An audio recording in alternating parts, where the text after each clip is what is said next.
So right now, I'm actually holding a Hornelli chameleon. And it is said that these ones are commonly found in the Mount Elgon region because they usually love cold places. But it is amazing to know that there is a lot we can do as humans to conserve the wildlife. Imagine if I found this somewhere else, maybe close to my house, close to my compound, I would hit it immediately, not knowing that it is not even dangerous. So this is the conservation that we actually want in our country, saying that everyone is able to play a role to conserve the wildlife, the very many beautiful wildlife species that we have in the country.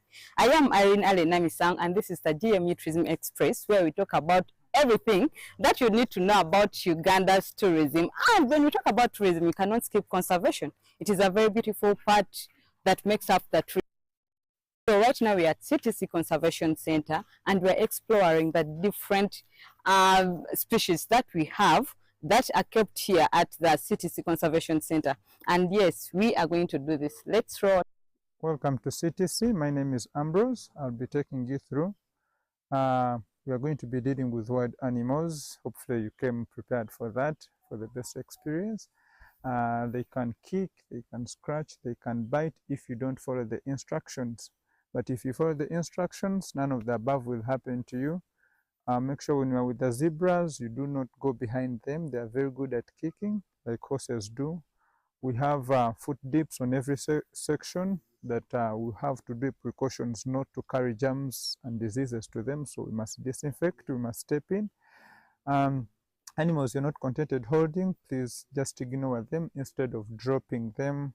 And then when you come into the lion section, people will be there to ensure you're all safe. They are playful, they are babies, just like small cats at home. They can scratch in any way, but the staffs will be in to ensure you're all safe. So please, if you have questions, feel free to ask us, and you'll really have the best experience. You're welcome. Can you tell us CTC in full, though? CTC is conservation through commercialization. The foot dips. So you step in, there is a disinfectant. So you step in, then you come in.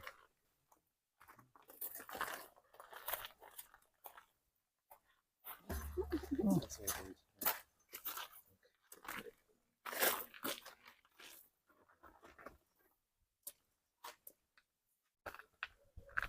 You can come this side. We shall begin from this side.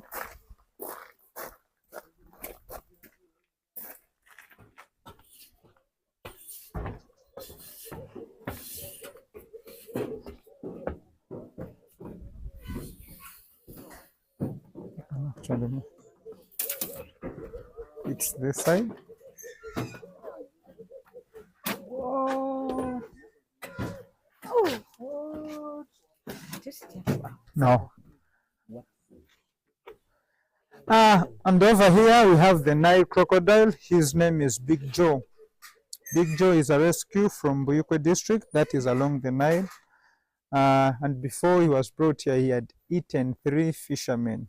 So he's a man-eater. He knows how human flesh tastes. He's estimated to be over 80 years old and between 900 to 1,000 kilograms. Crocodiles are semi-aquatic. Sometimes they can stay in water, sometimes on land. So now it is on land. And then we are also emptying its water pond so that we can clean it and maintain it, know that the water is drinking. They don't eat a lot in nature, crocodiles. They can eat once in few months and they are okay. He eats once in a week here, like 5 chicken. That's it. The reason why is they have a lower metabolic rate, so they need a lot of time to digest whatever they have eaten. In nature, if it really eats well, it can go even beyond 6 months without eating. And they are very lazy animals. He can be in the same position for more than 6 hours. He has been here from morning and up to now he's still here. so he moves. He moves, yeah.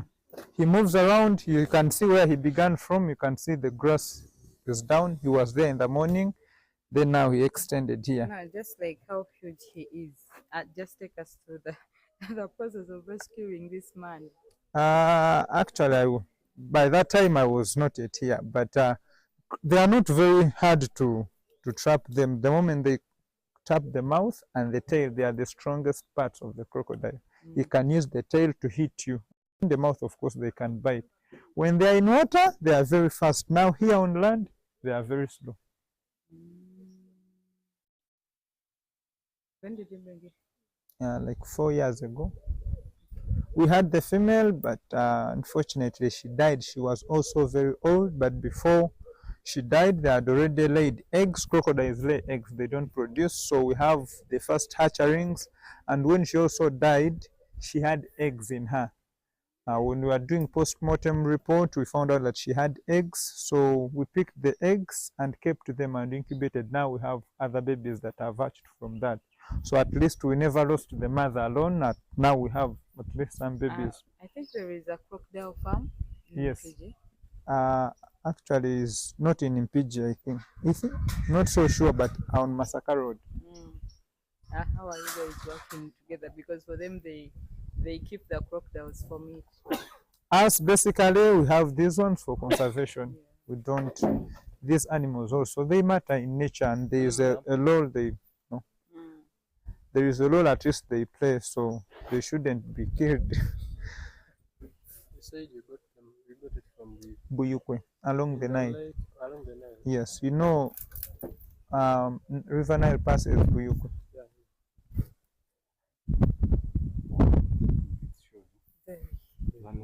I've never seen anything. Even Don't put it so near, eh? Can't it hit the wall? Not really, you have never had that incident. we've never heard that it can happen. I don't think.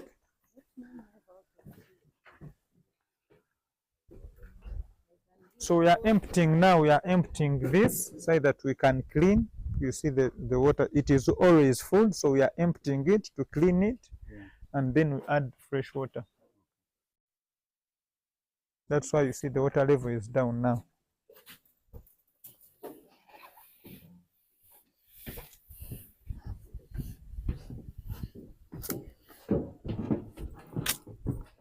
Okay. Well, as you're traveling to Uganda, I would definitely recommend and suggest do pass by CTC Conservation Center. It's the only place in Uganda where you get up and close with animals. You will feed the zebras and interact with lions. You'll have lemurs sitting on your shoulders, and you'll have a beautiful day here. So I would definitely suggest do pass by CTC when you have a chance.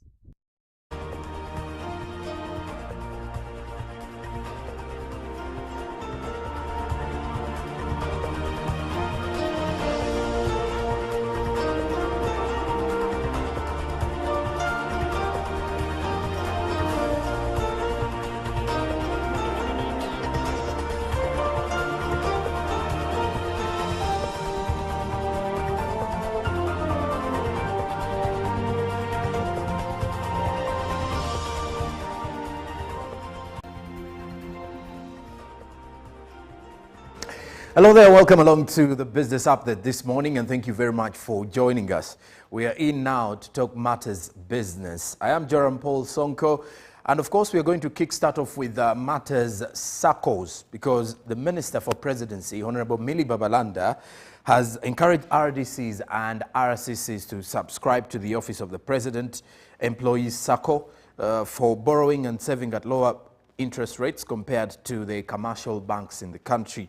The Minister emphasized this during the annual general meeting of the SACCO members. The SACCO, which has registered an increase in savings to over 400 million Ugandan shillings, and the Office of the President Employees SACCO significantly experienced growth, recording to 424 million in savings by the end of December 2023, while also lending out a reasonable amount of money. The SACCO released a surplus income of up to 25 million, highlighting the need for mandatory subscription. And from December 31st, 2022 to December 31st, 2023, that is a one-year period, the SACCO grew from 190 million to 424 million Ugandan shillings, marking a growth of 123%. The share capital increased from 36 million to 44 million, which is a 23 increase, and the chairperson of the Office of the President Employees SACCO also emphasized that they are capable of lending up to 20 million, that is up from 15 million Ugandan shillings. Now, the leadership is proposing the mobilization of RDCs, RCCs, and their deputies to serve with the SACCO for better planning during tough times and to issue shares. Now, the Minister for Presidency, Honorable Millie Babalanda, also observed that the financial freedom leads to undivided attention to service, then emphasizing that when members' earnings are small, it affects work concentration, potentially breeding corruption, inefficiency, and poor attendance, which in turn urged them to continue implementing measures to safeguard, their jobs, but at the same time also try to start up different businesses or different ventures and try out entrepreneurship that may likely help them also have, let's say, a side gig or a side hustle, but of course, looking at SACCOs instead of commercial banks, because at times the commercial banks have high interest rates. We now turn to matters transportation, because following the riots or the protests in Kenya on Tuesday, that is when the Kenyans were protesting against the finance bill, the bus operators from Kampala Namaiba bus terminal to Kenya decided to also temporarily suspend their route schedules until the situation normalizes. The terminal manager, Nelson Sekandi, revealed that the move comes after threats from the protesters to ban the buses, and business at the Kenyan stages in Namaiba was at low key for the past 2 days, simply because of the protests. And we shall, of course, try to understand how the situation goes back to normal, especially after the president withdrew from signing, that is President William Ruto withdrew from signing the finance bill in Kenya following that State of the Nation, that address yesterday in Nairobi. Well, of course, it was affecting quite a number of businesses, especially cross-border businesses. When you look at the transportation business, you also look at those who are into importation.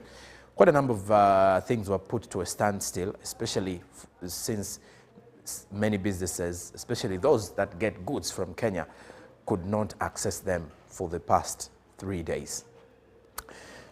Now, back to Uganda. Uganda is on the path to reduce the use of optic fibers for internet connection in order to increase access to online services. More Wi-Fi will be used to make effective online services in the country, as well as using microwave and global system for mobile communications, GSM technologies. Now, the assurance by the Executive National Information Technology Authority of Uganda, that is NITAU, and the ED, Dr. Hatwib Mugasa, does come barely a day since Uganda experienced slow internet connectivity. If you remember so well, on Tuesday evening, where some platforms, social media platforms, were not functioning. And for those who could access the social media platforms, the internet was pretty much slow. Now, which left many Ugandans asking what is happening, what has become of the internet, and then others were also, thinking maybe their phones have got faulty. But these questions led Ugandans to ponder on why we are having terrible internet. Now, the explanation on what caused the malfunction was the fact that Uganda is revamping its free internet to ease access to online services, and to succeed further, it will take transition from optic fiber to Wi-Fi system. Now, currently, the technology is working at Entebbe International Airport and some regional market centers in the country. So you can easily see the roadmap of the digital transformation roadmap that was kicked off last year is on a good, huge trajectory, and by 2027, the chances are we will definitely be heading into serious digital transformation as a country. Now, let's talk matters insurance, because the insurance industry in Africa has long faced challenges in delivering relevant products, particularly to customers at the base of the economic pyramid. And this has in turn affected insurance penetration and limited its reach, according to Kate Irie, the British High Commissioner to Uganda. Now, it is against this backdrop that insurance leaders and stakeholders from across the continent have converged in Kampala for a 3-day Africa Innovation for Resilience Conference. Now, low innovation, pricing, affordability, and also lack of awareness and some of the major factors negatively impacting on insurance penetration across the African continent. It is also further expected that the discussions in Kampala will also point towards innovation in addressing quite a number of the challenges. Now, a country's growth should as well be sustainable, inclusive, and should be underpinned by growth across key enabling sectors. And when you also look at the low uptake of insurance, simply because many Ugandans do not fully understand how insurance works. And well, over the years, many of the insurance companies that have been coming up in the country have made different strides to ensure that they preach the insurance language amongst the Ugandans. And in the past 10 years, you get to also realize, despite the fact that the turn-up or the uptake of insurance is low, but when it comes to medical insurance, many of Ugandans are deliberately going in for that. The others who are signed to third-party insurance, many of those are not buying into it simply because of the fact that they don't know how it works. For those who take it on, are only reminded by traffic officers to renew their third-party insurance at the end of the month, at the end of the year. So you get to realize that there's still huge, there's still a need to have further sensitization for insurance, or for Ugandans to take on insurance premiums or different covers in the country. But the bigger question, or the bigger concern, is, do Ugandans fully understand insurance? Because the bigger concern as well has been, many Ugandans think insurance is supposed to be a profitable venture where you have to earn more than you are signed for. So the insurance language needs to keep on being preached in the country. Now, lastly, from our business update this morning, we look at the forex markets to see how the different currencies were faring on the exchange by close of business yesterday. The US dollar opened at 3,697.17. Please do note that it's now decreasing, because at the start of the year it was about 3,900 and it even hit 4,000. By closing time, the US dollar was buying at 3,708.25 while selling at 3,718.25 shillings. The Great Britain pound was buying at 4,704.65 while selling at 4,717.34. The euro was buying at 3,969.31 while selling at 3,980.01. The Kenyan shilling was buying at 28.85 shillings while selling at 28.98 shillings. The Tanzanian shilling was buying at 1.40 shilling while selling at 1.41 shillings, and the South African rand was buying at 203.41 shillings while selling at 203.96 shillings. And also do note that this is courtesy of the Bank of Uganda. And well, that is it from the world of business.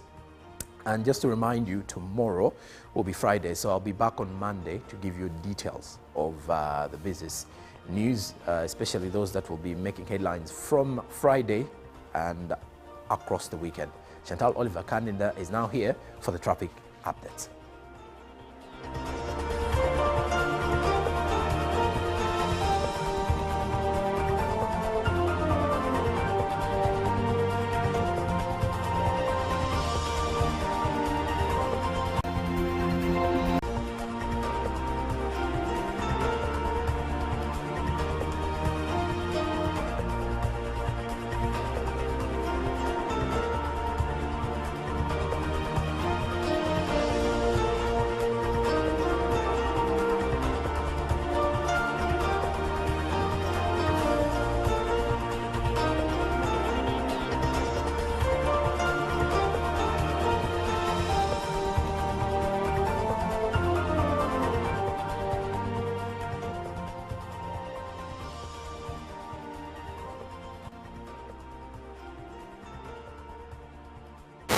Thank you for sticking around. Good morning, Uganda continues. It's time for our traffic updates. Let's see how we are faring as you are making your way to town. Which part of town do you come to? Which one do you avoid? That is the conversation we're going to be having now. Right here, I am around Kimathi Avenue, and on Kimathi Avenue, you will be finding a bit of traffic, especially inside as you're trying to also connect to Porto Avenue. There will be just a bit of slow movement. However, when you join Parliamentary Avenue after Kimathi Avenue, and this is along Farmer's House, trying to join Kampala Road, you'll be just finding slow movement. And when you join Kampala Road, there is no traffic except for the slow movement that is usually caused by the junctions in the middle there. Otherwise, Kampala Road, or town, if I may say, is seemingly safe for you to move. The areas of Station Road also have just slow movement. Otherwise, you are safe to carry on as you are making your way to town. The Ginger Road side that has National Water and Storage Corporation seems safe for you to move. The only time you will be finding traffic is going to be at the Ginger Road lights. That is where there is a lot of traffic. And after you've crossed over, depending on where you're going, traffic seems to be smooth. Now, on Yusufulule Road, you will be finding traffic, especially at the roundabout that has Oasis Mall. That is where you'll be finding slow movement and traffic in the middle there. Otherwise, Yusufulule Road is seemingly safe. If you are coming from the side of Yusufulule Road that has Fairway side, you will only be finding traffic at the junction that brings you, that connects the John Babiha Road to Yusufulule Road and the other routes in the middle there. That's why you'll be finding a bit of slow movement, majorly because of the traffic lights. Otherwise, you are safe to move. And if you continue further on to Yusufulule Road, trying to exit Yusufulule Road and connect to Muafu Road, you'll be fine. The moment you join Muafu Road to join Lode Road, you'll be finding slow movement. But otherwise, continuing on to Yusufulule Road until you reach what we call the Tuko roundabout or the Mulago roundabout, that is where you'll be finding a lot of traffic. Now, traffic is at that very roundabout. If you are coming from Chira Road, joining the roundabout, there is a lot of traffic. But if you are exiting the roundabout onto Chira Road, at first when you're exiting, you are safe to move. However, when you proceed, there is traffic in the middle there. But then again, when you look at the side that has Vinaisa Road, you will be finding a lot of traffic, especially for you who is trying to make your way to town. So if you are joining the Tuko roundabout, you will be finding a lot of traffic, unlike for you who will be exiting onto the Binaisa Road, trying to get to what we call the Twin Center or Kayembe. That is why you'll be finding traffic loosening a bit, and also that roundabout that joins you further to Binaisa Road and onto Dwailo Road, there is slow movement.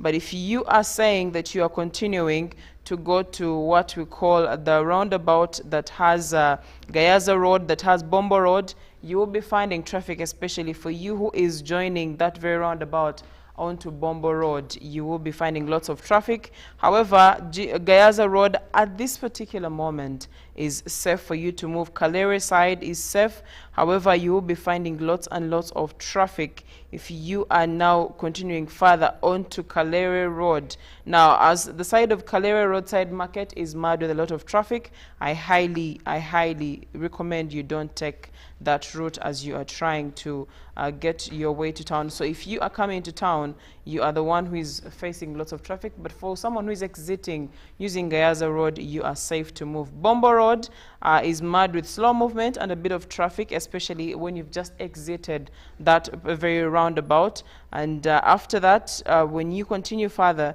you realize that there is no traffic, especially if you are now going to the side that has the Boise flyover. That is why that is why there will be no traffic as you are trying to make your way to town. So anyone who is coming to town, the traffic is relatively okay for now. However, if you continue on to Bombo Road, that is if you're trying to connect to Wandegear side, you will be finding lots and lots of traffic in the middle there, both for you who is exiting town and for you who is trying to join town. So if you can avoid Bombo Road, I would highly recommend. However, if you have a way of connecting to close to the lights in Wandegear, you'll be finding no traffic. But after that very junction or the lights in Wandegear, that is why you'll be finding a bit of traffic for you who is trying to make your way to Makere side. And well, that leads us to the end of our traffic updates this morning. Stay with us.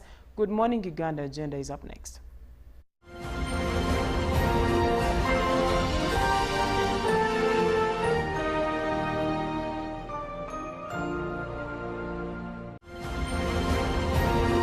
Live from UBC Studios in Kampala, this is Good Morning Uganda.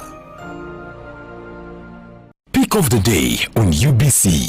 He expected me to die like within the first 2 years. Out of the blue, the child will get pains, especially in the wrists. And this happens commonly when children are starting to walk. Was brought to you by. You can now get all the Chibuzi out with MTN voice bundles. Call all networks. Kubei Dondoro. Buy a 25-minute voice bundle for only 1,000 or buy any daily voice bundle of your choice. Dial *100 *21 hash and select daily or use the My MTN app. When we talk together, we are unstoppable.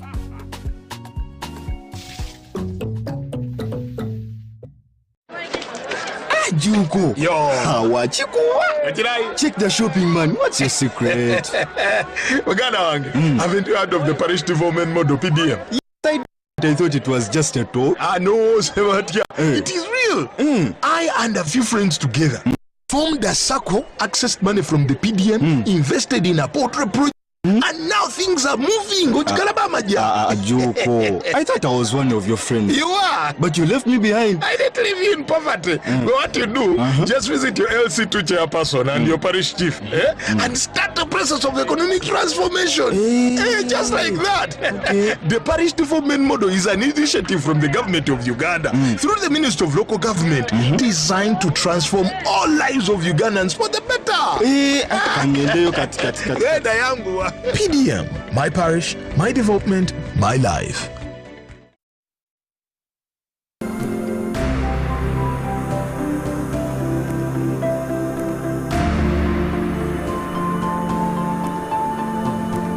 Previously, in most of these areas that we had prioritized, farmers would produce, but you don't access market because the roads are not there. So you have the middlemen that would have access and they persevere to go into those deep in the villages and they buy with their own prices. They'll go there and set prices for you, and yet you're the ones who have produced this food. But now this time with the market linkages, people can now access market because we have bridges that were, streams that were bottlenecks to access by the farmers. Yet has constructed bridges, so farmers can now reach market.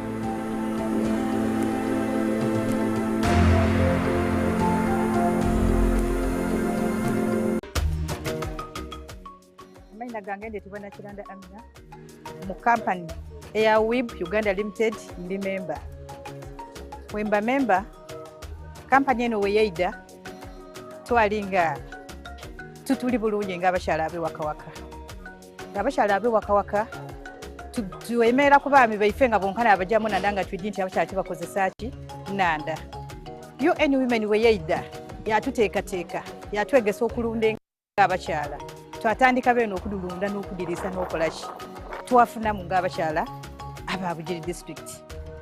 Abakyala ababujiri district sofa tuli abakyala 14 abakola project eya WIB. Abakyala 14 twayawula mu sectors. Mulimu abakyala ba production, abaliisa, mwaba abakyala ba validation, abongera engege omutindo bayongerako omutindo. Twaba n'abakyala ba harvesting, aba harvestinga. Twaba n'abakyala abakolaki aba marketing. Sector donna did trained era did chedukola ki project eno tufunye mu nga abakyala. Government yaife ne Uganda njebaza okuja kweri kujanga batulingirira mu nga abakyala abana Uganda eri kujanga eturobingira ebibiina bingi. We have UWeb baleta parish development model, we have myoga byona biri kwida muki mu bakyala oba mu bantu abaki aba Uganda.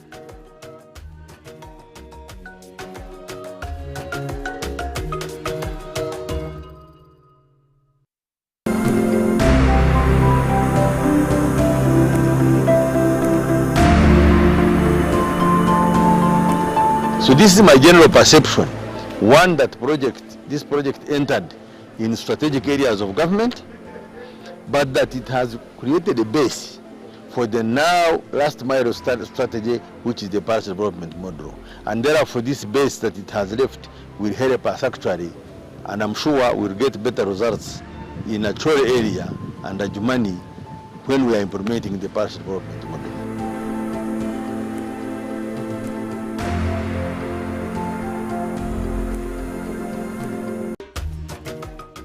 Amaina ndina abiri Jennifer okuvaamu ero si ekigusa ekyaganibwa Muterere Town Council. We bwatuuka nga ndi kunika business kange kano nalinako nga amaani matono ino aye nawuliriza nsaze magezi ki ka business kange kano okweyongeramu abaye mulango ogwaida gwa gavumenti nti eriyo emyoga giyamba abantu kusitula buli muntu mbeera y'abataalimu najaayo kirungi nali leader nagira mu group y'aba leaders nafunayo obusente naida nayongera mu ka business kange kano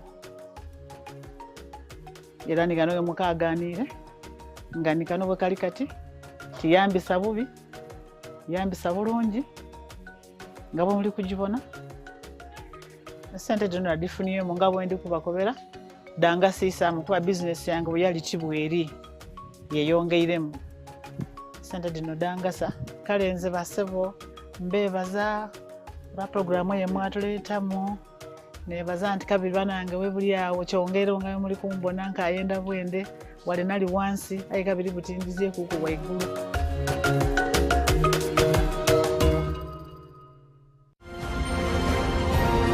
Live from UBC Studios in Kampala, this is Good Morning Uganda.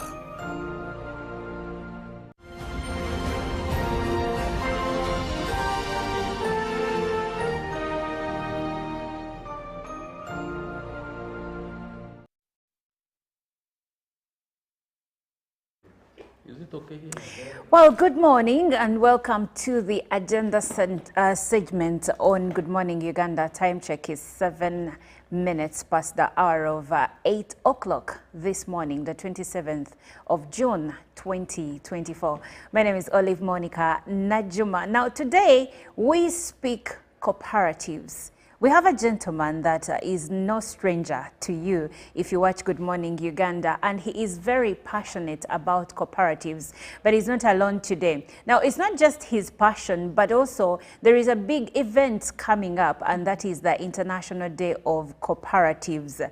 What are cooperatives to begin with, and why are they important? Why are we having a conversation regarding cooperatives? Those are some of the questions that we will be answering this morning with Mr. Ivan Asimwe, who is the General Secretary of the Uganda Cooperative Alliance Limited, and also Miss Justine Kainza, who is the Chairperson of the National Organizing Committee.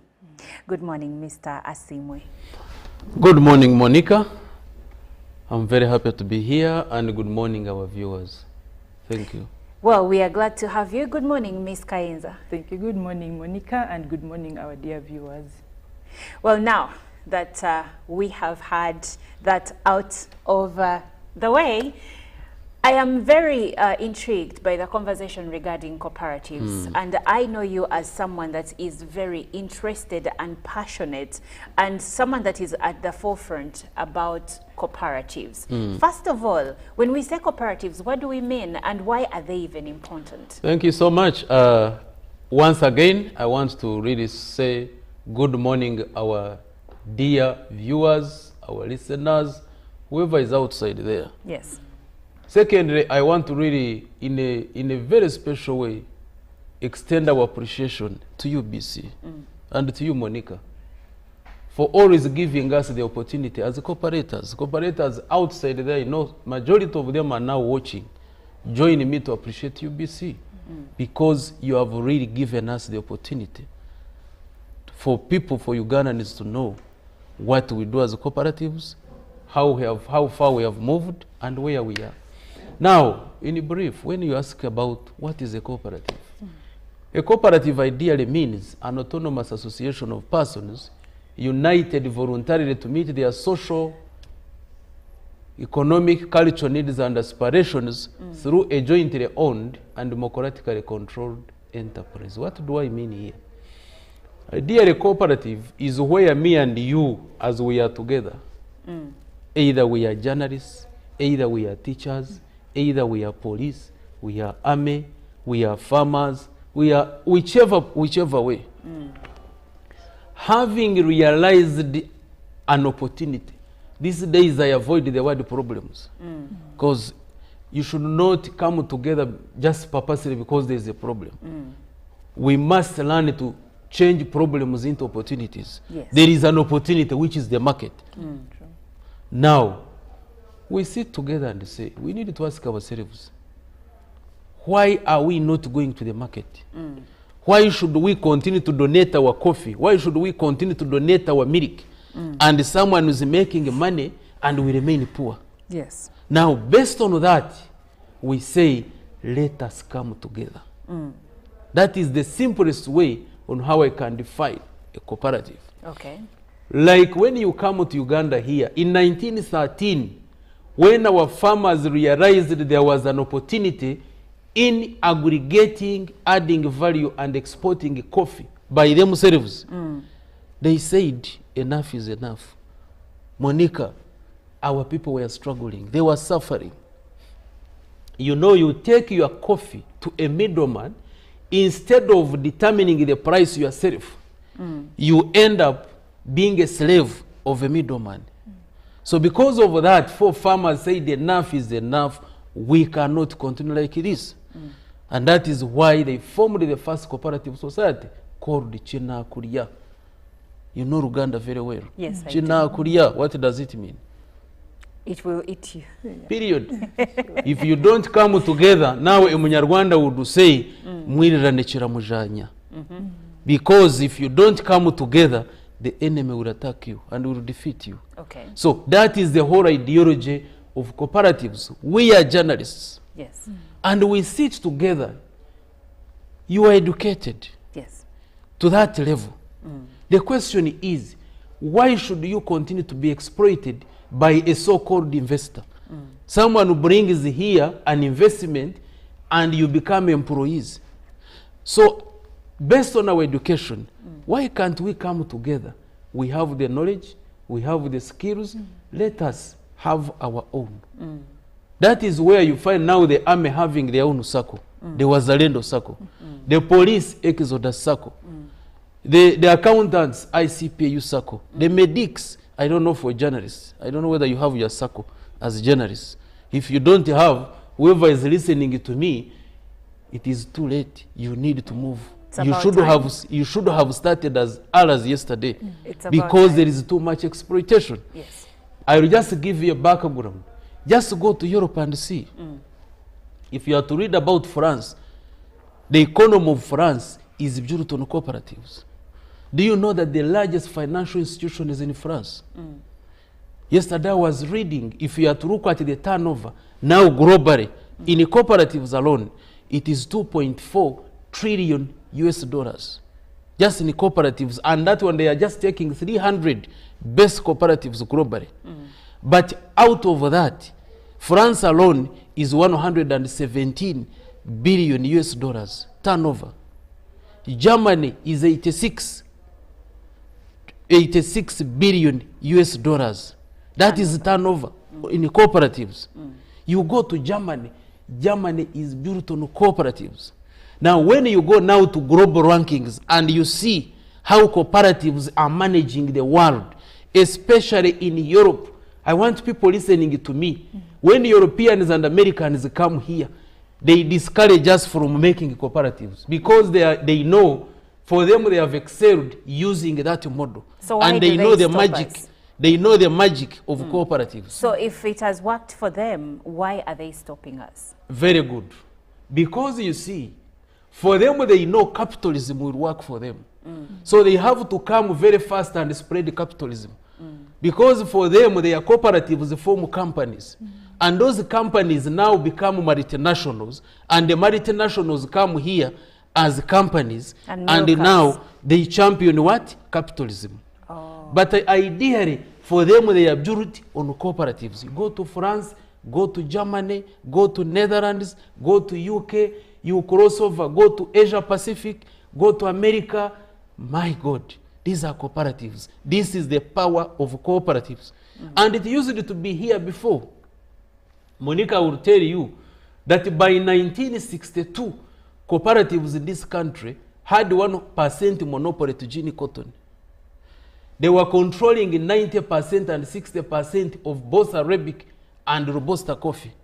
Do you know how much we are controlling now, cooperatives? How much? 3% of the coffee exports. So in 1962, you were doing so well. And 90% and 60% controlling coffee, our coffee. Okay, so but now cooperatives are controlling only 3%. Only 3%. And over 80% is controlled by multinationals. So the question is, who is benefiting from our coffee? And the question is it a Ugandan or it is an investor? Mr. Simwe, yes. The other question is, I'm sure our viewers listening are wondering, so if we were doing well in 1962 and controlling 90%, what happened? How did we get to 3%? How did multinationals take over what was ours?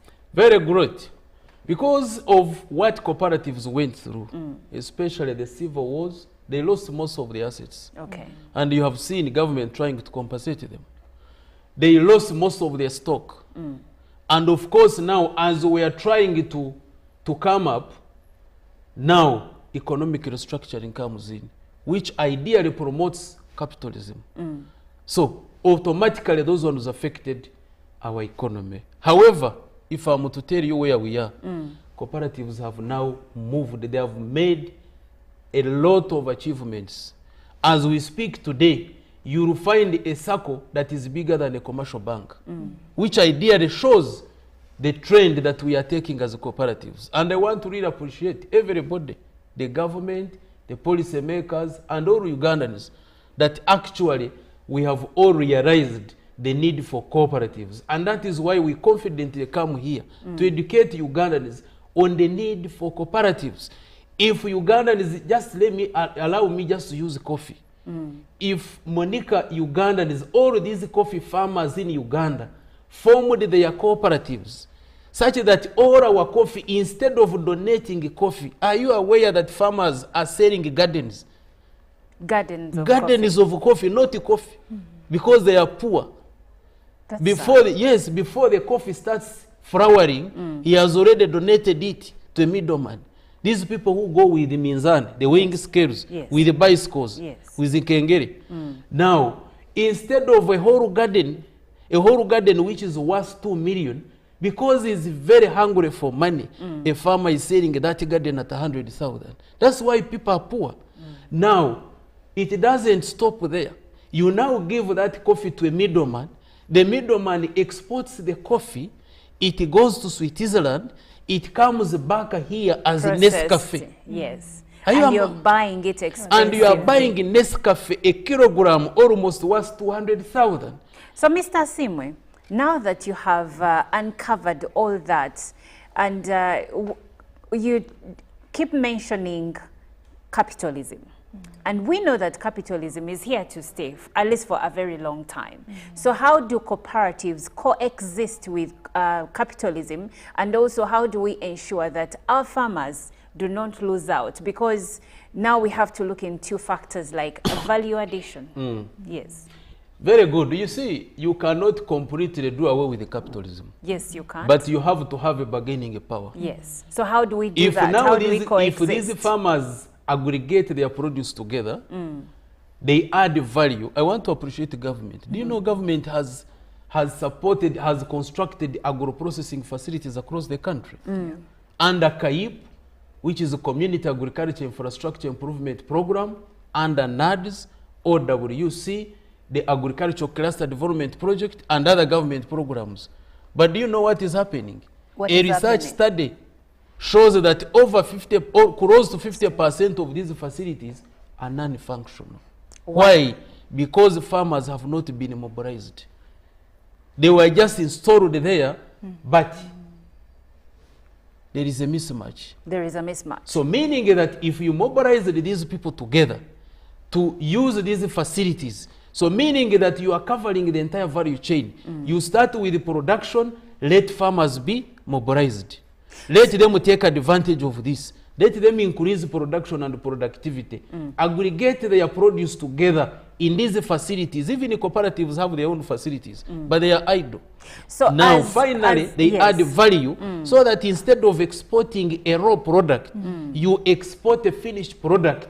Then there, the middlemen, the capitalists would come in, but you have a bargaining power, because you see the power of numbers. Instead of a middleman exploiting you and Ivan separately, when we bring let's say our milk together, then we can bargain and say, you know what, Monica, our milk a liter must be 2,000. Lastly, have you ever asked yourself, Monica, when you go to a shop to buy a phone, who determines the price of a phone? The shopkeeper? The shopkeeper. Now, when you are selling your goat, who determines the price of a goat? The farmer. Is it? Who determines the price of coffee? The buyer. The buyer. Yes. Now, why is it that when you go to buy a phone, it is the shopkeeper or the manufacturer to determine the price? But when you are selling your produce, agricultural produce, the buyer determines. Where is the problem? The problem is that you, the farmers, are not empowered to have proper bargaining power. Okay, Mr. Ivan Simwe, I'm going to get back to you in a moment, but I would like to engage Miss Justine Kainza, who is also the national organizing chairperson for the International Day of Cooperatives.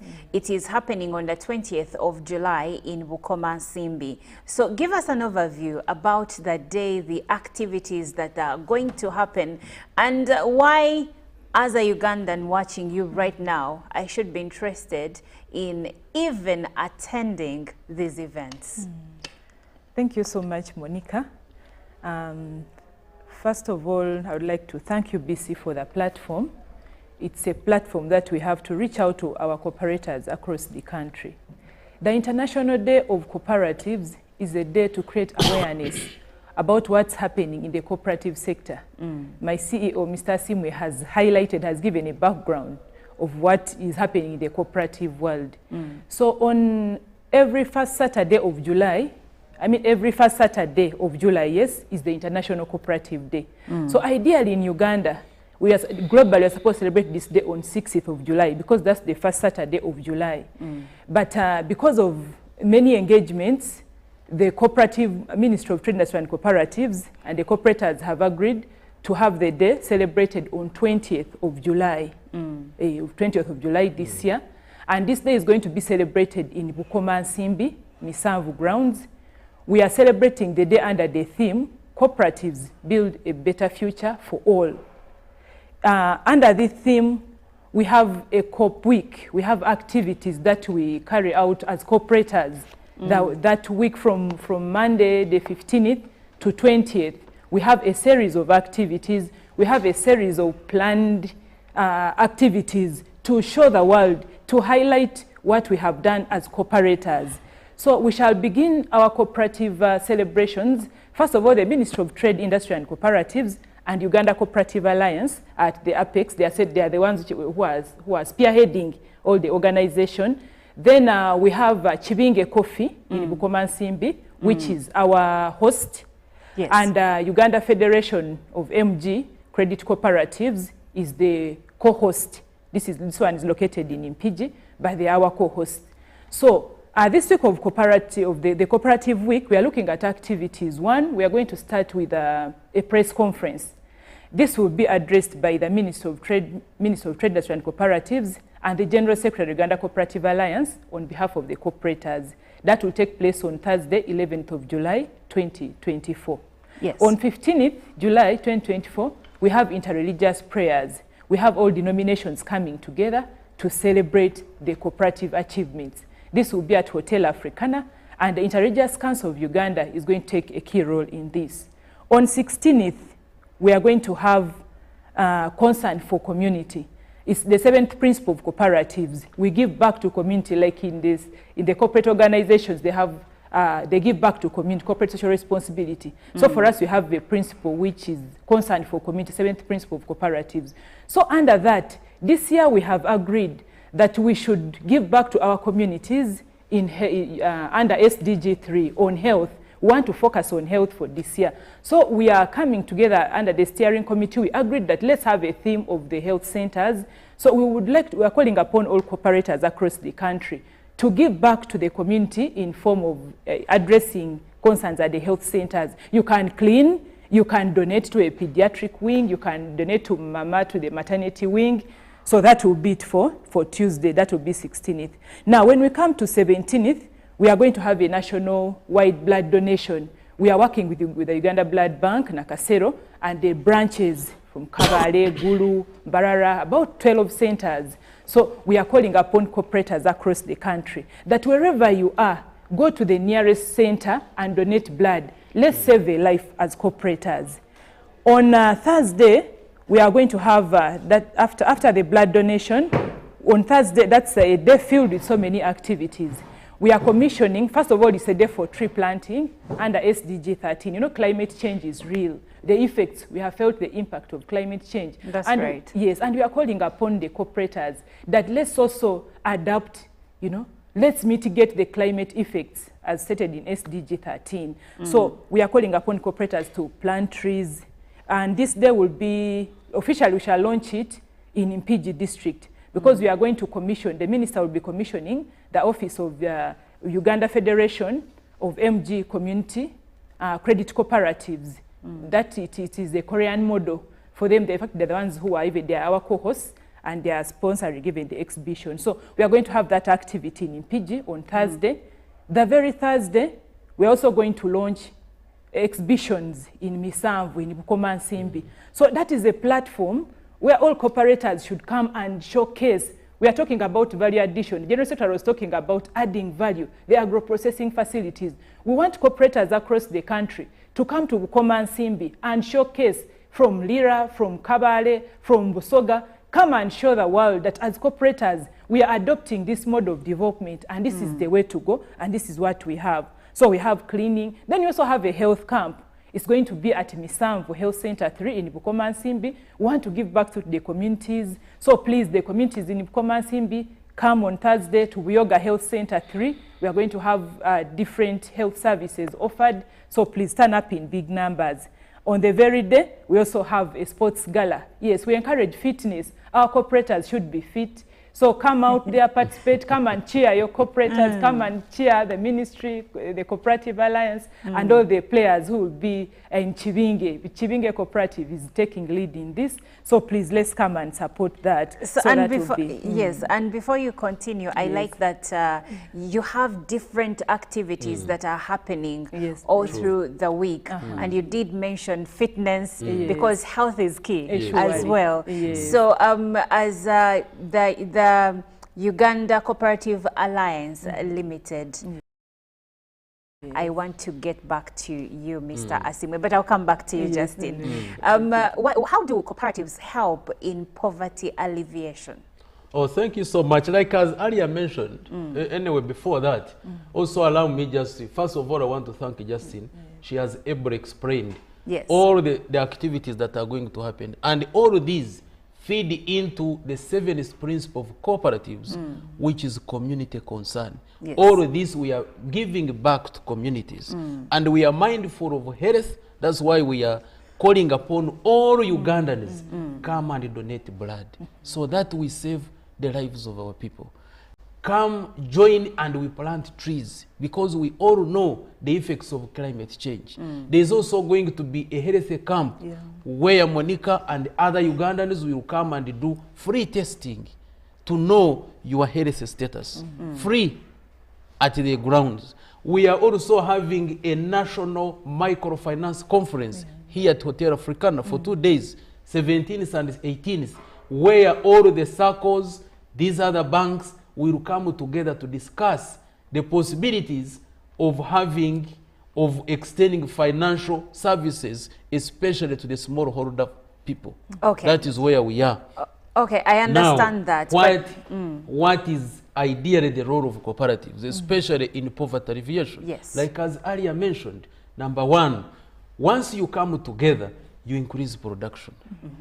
You get me? Because you can easily access better inputs, you can access extension services, you can access mechanization, and then you boost production and productivity, meaning that you have volumes to take to the market. And that automatically people make money. Number two, you are able to add value. You aggregate, add value, like I've mentioned. Now, once you add value, instead of exporting a raw product and you get less money, you add value and you make more money. Then number three, when you collectively market, I'll just give you an example of coffee. In coffee now, if you export, or even cocoa, when you're exporting through fair trade, there are three forms of payments. Monica and Ivan, when we bring our coffee to a cooperative, there is what they call the first payment, which is farm gate price. They give me and you the price of coffee as at that time. Maybe 13,000 today per kilogram. Then when a union exports coffee and is able to make a margin, they also pay you the second payment. That's the second payment. Then at the end of the year, according to fair trade policy, there is what they call a premium.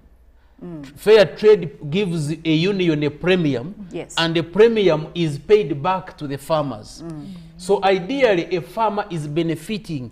He's getting farm gate, he's getting a profit margin, he's also getting premium. I see. Now, meaning that if you were not together in a cooperative, ideally all this money would be going to these investors, and the farmers would not benefit. Okay, now let's then talk lastly, policy. there is access to finance. Access to finance. Access to finance. What do I mean? When you go outside there, Monica, you'll find that they use CA methodology, and I want really government to get this model and see how best we can roll it out. Yes. Our model is as Uganda Cooperative Alliance. It's called the Integrated Cooperative Business Model. Now, when there is, let's say, a dairy cooperative here, wherever there is a dairy cooperative, we support farmers to establish a circle. Now, the model is, I'm a farmer, you are a circle, she is a dairy cooperative.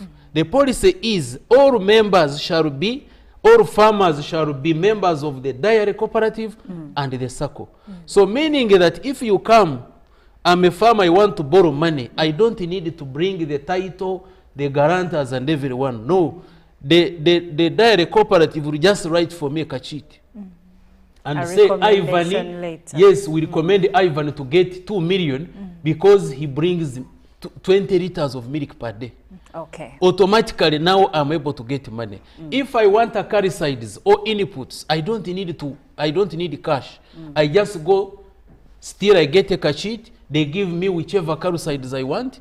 And if I also want maybe outputs like posho, like any other things. So this is a model where a farmer has a one-stop center.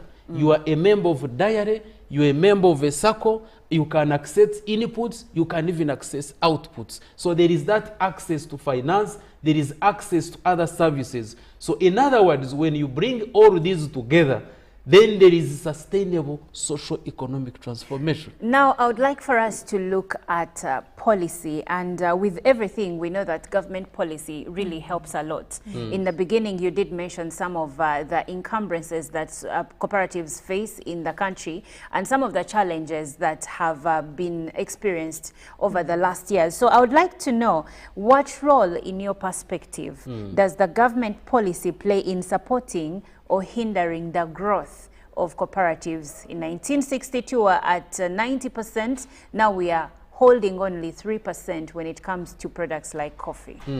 Yeah, thank you so much. So what role does government play? Begin with the legal. Yes. The legal, the regulatory, and the policy framework. It's very critical.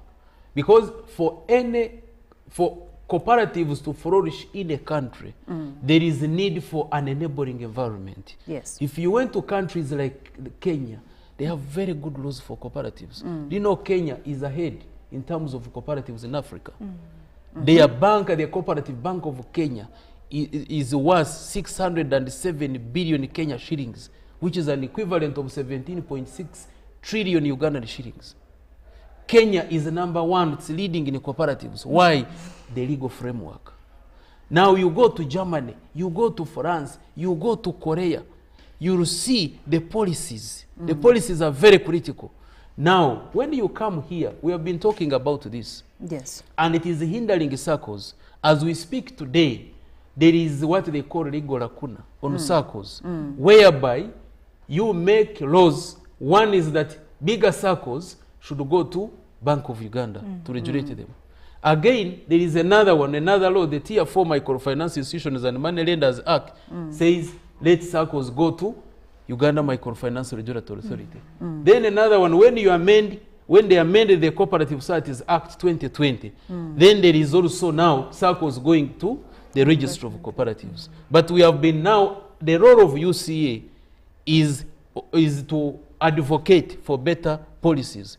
So we have been working on this, and I'm happy because the government is positive, and very soon we hope that this legal lacuna will be addressed. Number two, the issue still on policy, yes, on banking. Now, I have given an example of Kenya. They are Cooperative Bank of Kenya. If you went to Netherlands, Rabobank is owned by farmers. Do you know its net worth? 614 billion euros is the net worth of Rabobank by last year, 2023. Yes. Which is almost 2,500 trillion Ugandan shillings. That's a lot of money. It can't fit on your calculator. It's a lot of money. Not even in our national budget. Completely. So that is a bank. Yes. Why? Because for a cooperative banker to become stronger, you need a separate legal framework. Okay. You do not regulate a cooperative bank like a commercial bank. Because ideally a commercial bank is targeting profits. So how do you regulate a cooperative bank? A cooperative bank is regulated as a cooperative bank because ideally it is supposed to support the smallholders, the other population. Me and you, we are farmers. You are growing coffee. Coffee takes 3 years to mature, but a banker gives you money. Now, when are you supposed to pay? You need a grace period. So, but with these commercial banks, they give you money today. Yes. The regulation is you start paying. The next now, month. Monica, yes, if you're a coffee farmer and you are given money and the next month, July, you are supposed to pay back, is that an agricultural loan? No. Because ideally agriculture takes time. Very good. Okay. So, but a cooperative bank ideally should be regulated in that context so that when it issues out money, then it is far different. The regulation is different from a commercial bank. But I'll ask you a question. Yes. You did say that commercial banks are only, their main focus is making profits. Yes. And like any other business, even a cooperative bank, there is the aspect of profit. So how would it make profit? Very good. You know, with the cooperatives, we don't focus on profits. Okay. That's why even in financial reporting for cooperatives, you don't talk of a profit. It is a surplus, not a profit. So ideally, we are focusing on member satisfaction. So a cooperative bank, though it has the word bank, ideally it is aimed at supporting the grassroots, at supporting the economy, not making profits. That is why when you go to these other countries, you find the cooperative banks are playing a critical role. Like you are aware that the government created an agricultural credit facility. But this facility is not trickling down to the farmers because banks are focusing on profits. However, if this money was in a cooperative bank, it would be trickling down because, like I've mentioned, if it is properly regulated as a cooperative bank and not as a commercial bank, then ideally you have it up and running and supporting the people. Now, I would like to go to Justin regarding the celebration of the International Day of Cooperatives. Now, this is happening in Bukomansimbi. Why did you choose Bukomansimbi? Yes. We chose Bukomansimbi. Actually, the host is rotational. Okay. Last year, the Cooperative Day was celebrated in Lira. So it's rotational in nature. I just want to move to the different regions. In fact, now next year, I think it will either be West or Eastern hosting or West Nile, but it's rotational in nature. And we chose, of course, Central. It's upon that area that we can reach out. The Central region now hosting. Okay. In fact, we have the symposium also happening. I didn't talk about the symposium. The symposium is going to take place in Masaka at Maple Leaf Hotel. And in this symposium, we have topics to be discussed. For instance, our keynote address, we are looking at cooperatives building a better future, but reflecting on the Sustainable Development Goals and Vision 2040. We know that the Sustainable Development Goals, of course, affect all aspects, all spheres of life, but we want specifically to focus on those that directly impact on the cooperators. We can talk about, for instance, SDG 3 on on health. We can talk about SDG 5 on gender, promotion of gender equality. SDG 13, climate action. So we need those SDGs that directly impact the cooperator. So another topic we are looking at is access to finance using the cooperative bank model. Like my CEO has said, we believe that the cooperative bank, if we consulted, we had national consultations about establishment of the national cooperative bank, and all the regions of Uganda were in support, because we believe this is a channel where cooperators will access affordable and accessible finance. He talked about it. Here, since it's a cooperative bank, we would believe it would consider the seasons. He talked about the seasons. In a commercial bank, the interest starts immediately, but at least we would have that leeway of, yeah, maybe the harvest was not good, coffee takes this long. So we believe if the cooperative bank was established, it would be the best model. So that's one of the topics. We're talking about agro-industrialization in the symposium. Yes, Mr. Simu is so good at that. He talked about the idle facilities lying in most of these districts in Uganda. As Uganda Cooperative Alliance, we want to tap onto those facilities. We want our cooperators across the country to add value on what they are producing. But we want government to hand over those facilities. We mobilize cooperators around those facilities for value addition, because we surely know that the cooperative model is the best model, the original model, community-based owned model to development. We want to talk about the Uganda Federation of MG Cooperative Credit Community Cooperatives. We want them to showcase, they're the ones sponsoring the symposium. We want them to tell us about this Korean model of development, because it has really worked well in Korea. So they thought it wise to also implement it in Mpigi. So we want the world, we want Ugandans to know about it. We, of course, we have the parish model here in Uganda, but we would also like to draw lessons. It's also good to draw lessons from other areas. Then we have cooperative education as one of the key topics. Cooperative education is key for sustainability and for continuity of the cooperative agenda in this country. Thank you, Justin. Now, as we close, Mr. Simu, I'll come back to you. Most of this is going back to the people. Like you said, cooperatives focus on the people. So let's talk about public support, and how can the public support and promote cooperatives, and what is the future outlook of cooperatives in Uganda? Thank you so much. Number one, how can the public support? One, we really need to, all Ugandans, to join cooperatives. Yes, because for us really to move forward, we need to be members of cooperatives. Yes. The other one is increasing production, especially because we are an agro-based economy. Increasing production and ensuring that all your produce, the farmers who are listening to me, stop donating money. I have always been here and telling Ugandans that the word poor means passing on opportunities repeatedly. You have an opportunity, but you are passing it to a middleman. He's making money for you are not making money. So that is how they can really support cooperatives. And what does the future look like? Yes. I want to tell Ugandans that the future of cooperatives is very bright, because compared to the journey that we have moved so far, there was such a time when you could not even talk about cooperatives, because ideally they had all gone to bed. I don't say they had died. They had all gone to bed. They had slept. But they have all been awakened. You now go to unions. Unions are very strong now. They are exporting. You go to circles. I've mentioned circles are now doing very well. You go to transport. You go to energy. I don't know whether you're aware of that. The energy cooperatives like Chegegwa Energy Cooperative Society. Yes. It is supplying electricity like Umeme does to 12 districts. That's impressive. Yes. Yeah. You go to Bundibuju, you go to Paidabim in Kitugum. And we call upon the government, let us support these initiatives so that we can, going forward, we can actually replace Umeme with these cooperative unions that are supplying energy like it is in Germany. Germany has very strong energy cooperatives globally.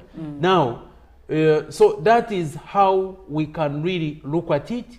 Then lastly, I forgot to talk about cooperative education. Yes. Cooperative education is very critical, and really I call upon government that let's work together to promote cooperative education. Currently, we have 2 cooperative colleges, that is Chigumba and Tororo, but since 1954, because cooperative education started in 1954 at Nsamizi, 1963, the government opened up a college in Bukarasa, which later went to Chigumba in 1974. Yes. But we still have certificates and diplomas.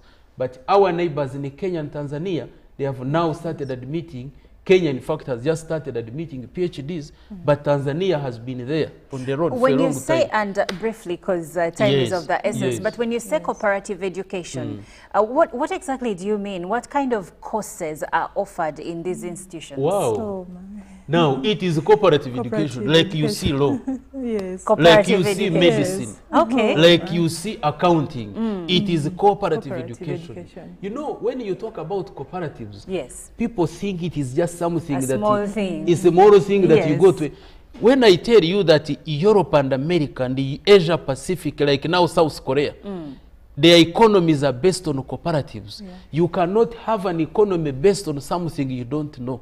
You need people to get to understand what cooperative education is. So you can study cooperative, you can study cooperatives from certificate up to PhD for you to really understand the cooperatives. Well, that is very interesting. You can study cooperative education. I think I've learned something today. They say every single day you learn something, and this is what I've learned. And Mr. Asimwe Ivan is very passionate about cooperatives, and he has a wealth of knowledge when it comes to cooperatives in Uganda. So make sure to join the Uganda Cooperative Alliance Limited and other cooperatives in the country to celebrate the International Day of Cooperatives. They have week-long events that are going to be happening in Bukoma Nsimbi at the Church of Uganda School. So be there, be part of this, because this is where the country is going and we need to grow. But we can't go any further than this. Now Ruben Mpima is going to come through with sports updates. But from me